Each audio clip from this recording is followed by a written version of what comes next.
Rowan, the other day your Lala used a great word, and the word is Shibboleth. Now, this is a word that originally came from the Bible.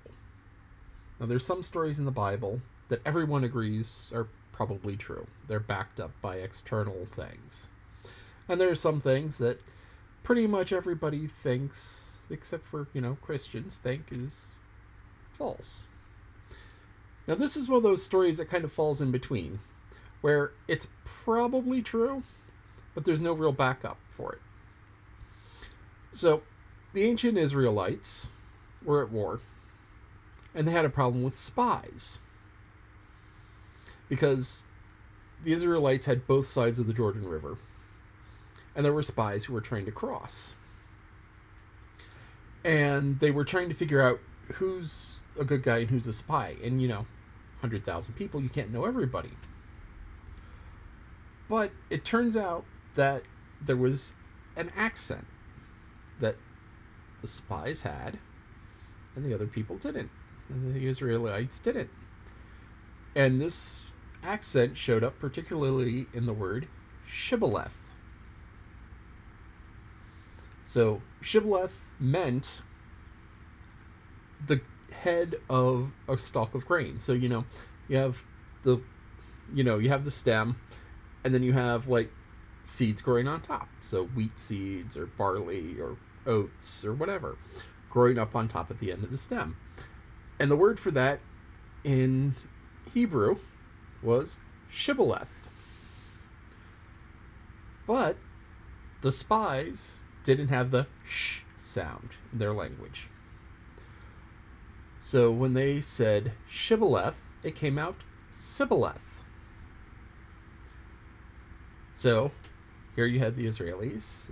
They had grain, stalk of wheat. Say, what is this? Sibboleth. Yeah, spy. Yeah, good guy. They said it right.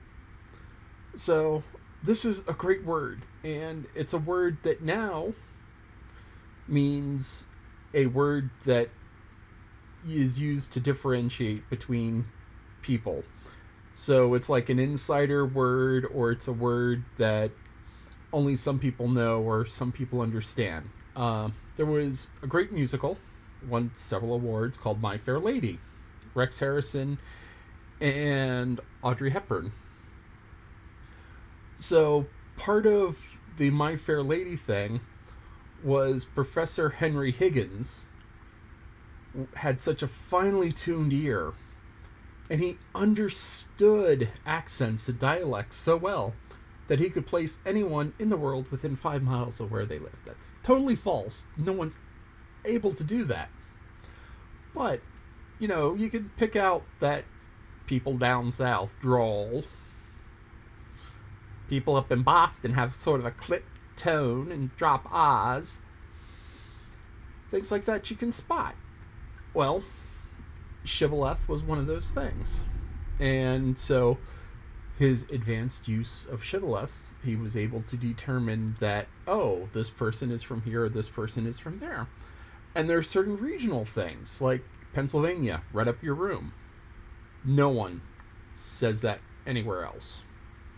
Pop or soda can be used to differentiate Midwest versus other places. I'm sure you'll hear words it's like, I've never heard that before. Now, I have a whole bunch of words that I use that don't show up anywhere else because of various different, because I grew up part of the time in the mountains in Appalachia. So I have some of those words because that's where my people are from. I had a few years growing up in New York City. So I was 4 when I left, and I still picked up all of these great words. It's like schlep. Man, people around here, schlep, huh? It means to carry. Anyway, these are some of the shibboleths that I carry around. And anyway, shibboleth is a great word. And there's one of my favorite uses of the word shibboleth came from an episode of The West Wing. West Wing is a TV show following the presidency. written by Aaron Sorkin, who has this great punchy dialogue. Totally wrong politics, but great punchy dialogue. And at one point, there were these refugees from China. And they said they were Christians and being persecuted because Christians get persecuted in China, but not officially. And the president was interviewing them to try and find out. And one of the refugees, the head of them, their pastor, said, "What are you looking for? Some sort of Shibboleth?" Which was just absolutely hilarious because Asian languages don't have the R or the L. They have a letter that's somewhere in between. So when someone comes from China or Japan or Korea or Thailand, they don't say the L's right. They don't say the R's right often. It's very difficult for them because it's like something they don't hear. It's like when I tried to learn Mandarin, I could not do the tones to save my life because I didn't grow up listening for them. So my Mandarin was just horrible. But anyway, they have problems with the R's and the L's because they don't grow up listening for it. Just like the Shibboleth. And so when he said Shibboleth, it was just absolutely funny, but absolutely accurate. And Shibboleth is also one of those words that kind of like,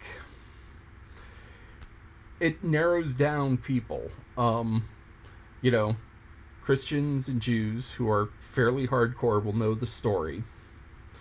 And people who are particularly learned will know the story because Shibboleth is just this great word.